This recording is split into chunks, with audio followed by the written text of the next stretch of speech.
Moikai. Itadakimasu, moikai. Itadakimasu. Hindi pa nga ako nag-1, 2, 3. Okay. Yan, tingnan mo naman. Guys, sausawan. With sausawan. So, may sili. Toyo. Ano? The best, mom. The best. Kamaya na restaurant kami. Okay, sausaw natin dito. Manghang to, bibe? Hindi.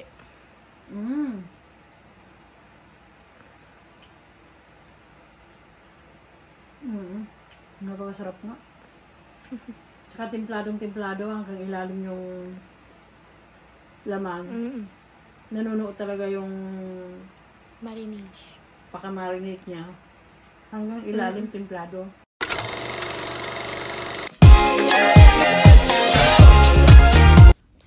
Scan to subscribe. Hey guys! And for today's video nga, ay syempre, mag-iihaw tayo ng chicken inasal. O, diba? Actually guys, meron na ring mga inihaw dito na talagang luto na siya. At meron pang iniihaw sa aming backyard. So, take a look at this guy. Tingnan nyo naman kung gaano yun kasarap. O, diba? O, ayan guys, ang pinakamasarap na chicken inasal sa Pilipinas. Andito na sa Japan ngayon. Gusto niyo matikman guys? Well, puntahan muna natin dun sa backyard para ma-check natin kung marami pa ang inihaw na chicken inasal. So guys, may kasalukuyan merong pang nakasalang. Ayan. At meron pa rin doon sa may lalagyan ng nakababad siya, nakamarinate na yan.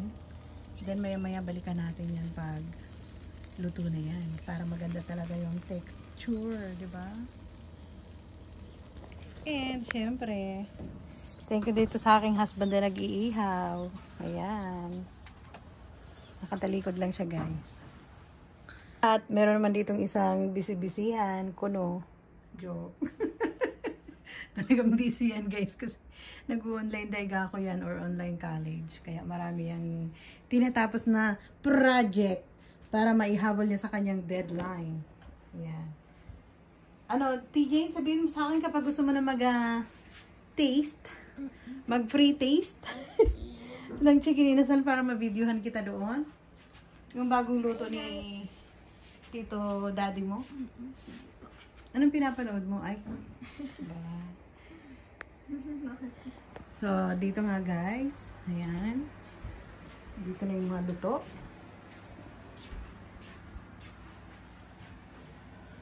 Grabe, oh. Sarap with chicken oil and syempre, dipping sauce na toyo ng Pilipinas with calamansi and tawag nito and labuyo. Meron ako dito piniprepare. Ano ba yan? Nabubulol na naman na kits. Ayan, no? Oh, diba? So, ayan na nga. Nakabaliktad na siya.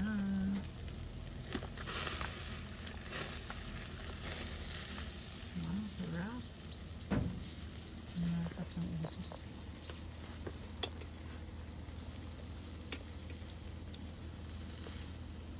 Sarap ng chicken inasal. OMG.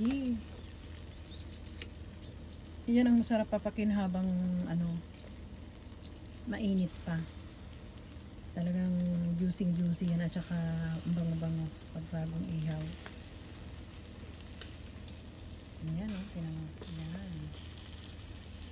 Wow. Ayan. Kailangan kasi ano yung pinaka-side niya para pati yung pinaka-side lutong-luto. Ayan.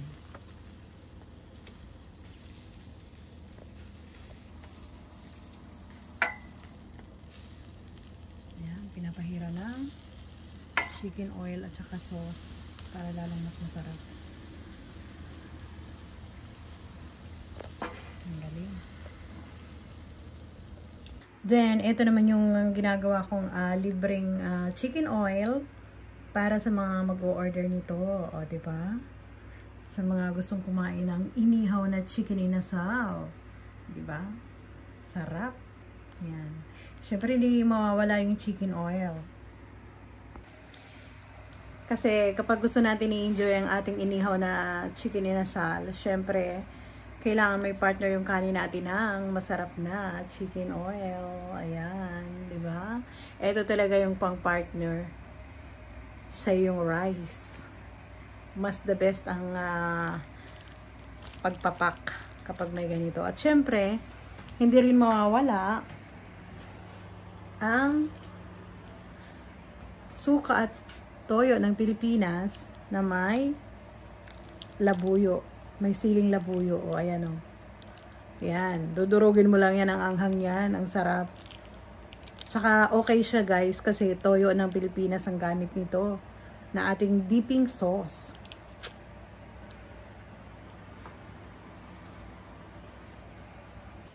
So, ayan na nga ang mga naihaw namin with chicken oil and dipping sauce. So, ayan na. Pakita natin kung gaano kadami.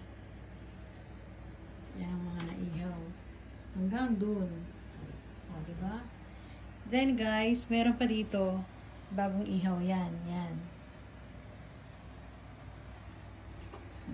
Sobrang dami. Diba? So, excited na nga ang aking daughter na matikman ang bagong ihaw na chicken inasal. So, kuha na natin siya ng video para makuha natin ang exact na reaction kung talagang ito ay masarap. Okay? So, let's go. Moikai. Itadakimasu, moikai. Itadakimasu. Hindi pa nga ako nag-1, 2, 3. Okay. Yan, tingnan mo naman. Guys, the sausawan. With sausawan. So, may sili, toyo. Ano? The best, mom. The best. Maglagay ka nito para makita nila. Lagyan mo ng bulit ng chicken oil. Kasi hindi na video ang kanina. Oh, may chicken oil pa siya. Oh. Sana all. Pero bakit ketchup ang nakalikit? Wala kami nilalagyan. So, yung chicken oil na marami siyang garlic, mas masarap. Mas magagawin yung maganda yung aroma niya. Try natin with kanin. Wow. The best. Ngayon naman naman ang sarap. Eh, hindi. Tingnan mo yung pinakailalim dito kung lutong-luto siya. Para ma-check natin. Oh. Para makita natin kung lutong-luto. Ay, lutong-luto siya. Oh. Walang Wow. ano. Eh, dito sa dito. Wow. Lutong-luto. Ilalim niya, lutong-luto talaga. The best. Ang sarap nito. Ba't yan tutungayin ka sarap? Siyempre, expert ang nag-ihaw. Pero expert din ang nag-marinate. Di ba? Sarap naman.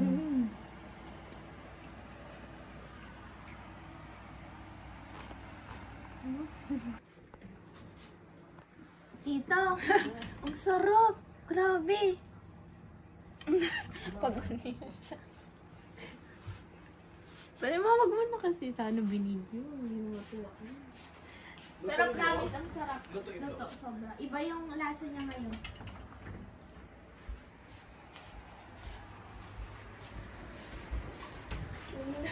Ako din, baby, videohan mo ako. Kakain din ako na eh. Kamaya na restaurant kami. Okay, sausaw natin dito. Manghang to, baby? Hindi.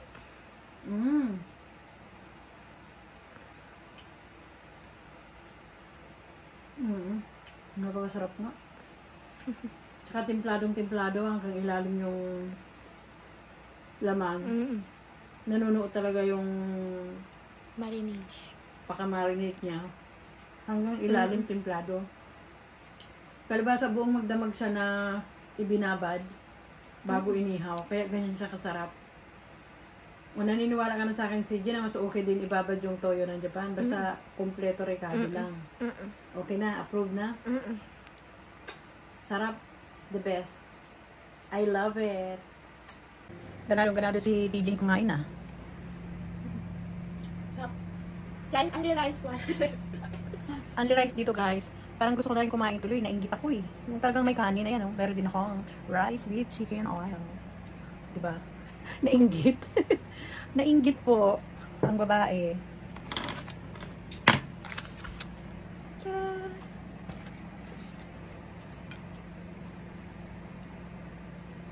Ito na talaga sa itong mga isa.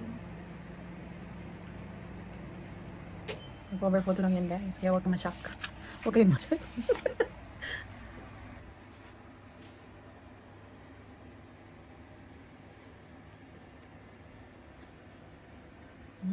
Bagong ihaw yan, no? Mainit pa. Hello, TJ! Hello! So, ano, solve ka ba dun sa ating kinain na masarap na chicken inasal? Yes, super. Super busog. Siyempre, kailangan natin magpasalamat dun sa kay Tito Mo dahil ang ganda talaga ng pakaihaw niya, no? Hanggang loob talagang lutong-luto at napakasarap ng lasa hanggang ilalim, no? Hindi masyadong sunog. Hindi masyado sunog, pero lutong-luto hanggang ilalim. Magaling siya mag-ihaw, no? Si Tito Mo. So, anong mas the best para sa'yo? Yung dati nating inihaw noon o yung ngayon? Yung ngayon. So, ibig sabihin, hindi tayo magaling mag-ihaw dalawa. Mas magaling mag-ihaw si Tito Mo, no? Oo. So, Bibi, anong mo dun sa, anong may di-describe mo dun sa ating kinain kanina na inasal para yung, baka yung iba, mahikayat silang, alam mo na, gumawa din. Diba?